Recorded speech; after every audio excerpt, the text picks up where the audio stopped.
দেখতে পাচ্ছি। গতবার যখন আপনাদের সাথে এই বাড়িতে দেখা হয়েছিল তখন আমার বাবা কিন্তু জীবিত ছিল। আম, প্রায় 10 বছর হয়ে যাচ্ছে আমরা আব্বাকে হারিয়েছি।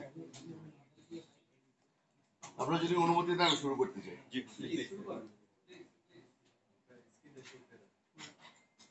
প্রায় 10 বছর আগে সালাউদ্দিন কাদের চৌধুরীকে মানবতা বিরোধী অপরাধের কারণে আম, হত্যা করা হয়। তাকে ফাঁসিতে ঝুলিয়ে হত্যা করা হয়। শেখ হাসিনার এইম খালি একটাই ছিল, তার প্রতিপক্ষ যারা আছে, যারা জাতীয়তাবাদীতে বিশ্বাস করে, তাদেরকে যেভাবে করে হোক না কেন তার রাস্তা থেকে সরিয়ে দেওয়া। দুনিয়ার মধ্যে যতগুলি আপনারা আজ পর্যন্ত ডিকটেটর দেখেছেন সবাই কিন্তু একই ধরনের কাজই করত। তাদের মেইন জিনিস ছিল যে এই হত্যা, গুম, খুন এগুলোর মাধ্যমে কিন্তু তারা ক্ষমতায় টিকে থাকতো। শেখ হাসিনাও একই জিনিস করেছে। এই গেম প্ল্যানের মধ্যেই আমার বাবাও ফেসে যায়। আমার বাবাকেও সেই একইভাবে হত্যা করা হয়। বাংলাদেশের গত 16 বছরের মধ্যে হাসিনা ক্ষমতায় থাকার জন্য যেই যেই কাজগুলি করেছে ওটার মধ্যে একটা বেশ বড় কাজ ছিল এই আইসিটি। এই আইসিটির মাধ্যমে তার যে মেইন, তারা যাদেরকে মেইন এনিমি হিসাবে দেখতো তাদেরকে এই আইসিটির মাধ্যমে হত্যা করা হয়েছে।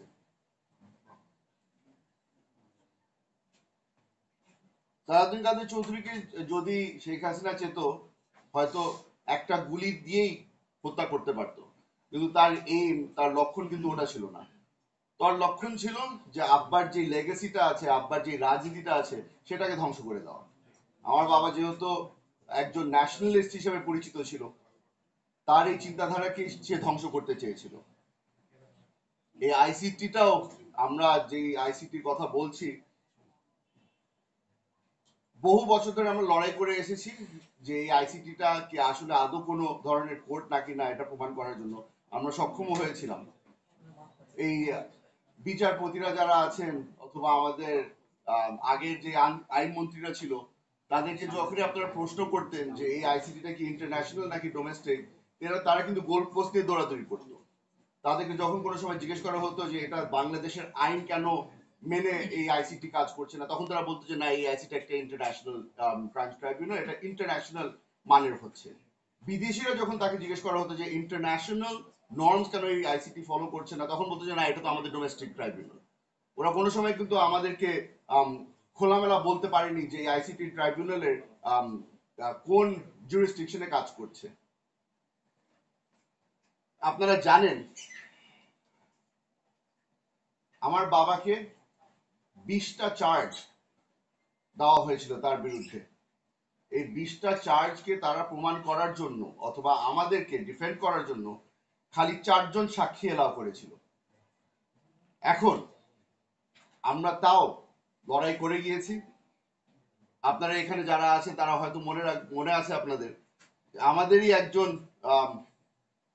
তৎকালীন একজন জজ, সে নিজে সাক্ষ্য দিতে আসতে চেয়েছিলেন। সে বলেছিলেন যে সালাউদ্দিন কাদের চৌধুরী তখন পাঞ্জাব ইউনিভার্সিটিতে তার সাথেই ছিলেন।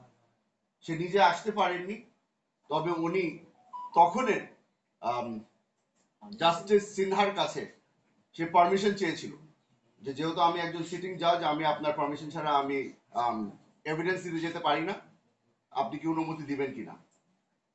জাস্টিস সিনহা অনুমতি দেননি। আপনারা হয়তো জানেন, আপনাদের হয়তো মনে আছে, আব্বার কেস চলাকালীন ওই স্কাইপ কেলেঙ্কারিও কিন্তু বের হয়ে এসেছিল, যেখানে জাস্টিস নাসিমের নিজ গলায় আওয়াজেই শোনা যাচ্ছে উনি বলছেন যে সাকাকে যদি আমরা ফাঁসি দিয়ে দিতে পারি তাহলে আমার জন্য কিন্তু সুপ্রিম কোর্টের জায়গা খালি হয়ে আছে, ওখানে আমাকে জায়গা দিয়ে দিবে। আপনাদেরকে আরো একটা জিনিস মনে করিয়ে দিতে চাই, যেই দিন আব্বার রায় ঘোষণা দেওয়া হয় সেই দিন আমার বাবার হাতে রায় ছিল। সেই রায়টাও মিনিস্ট্রি থেকে বের হয়ে এসেছিল। তখন আমরা প্রমাণ করতে পারি আপনাদের কাছে, বাংলাদেশের মানুষের কাছে, যে রায়গুলি কিন্তু ট্রাইব্যুনালে লেখা হচ্ছিল না, রায়গুলি লেখা হচ্ছিল ল মিনিস্ট্রিতে। আমরা হয়তো অনেকগুলি এরকম আরো অনেক কিছু আপনাদেরকে বলতে পারবো যে যে কারণে এই ট্রাইব্যুনালটা বিতর্কিত ছিল অথবা এই জাস্টিস সিস্টেমটাই ধ্বংস হয়ে গিয়েছিল। তবে আপনাদেরকে আজকে যেই কারণে আমরা ডেকেছি, আপনাদের কাছে হয়তো তখন জানি না আপনাদের কাছে ওই তথ্য কি বর্তমানে আছে নাকি না, কিন্তু আমরা কিন্তু একটা অ্যাপ্লিকেশন করেছিলাম ট্রাইব্যুনালের কাছে। আমরা একটা অ্যাপ্লিকেশন করেছিলাম যে কিছু 4জন ব্যক্তি বাংলাদেশে আসতে চাচ্ছিলেন। তারা আমার বাবার ডিফেন্স উইটনেস হিসাবে বাংলাদেশে আসতে চেয়েছিলেন, তবে ট্রাইব্যুনাল সেটাও নাকচ করে দেয়।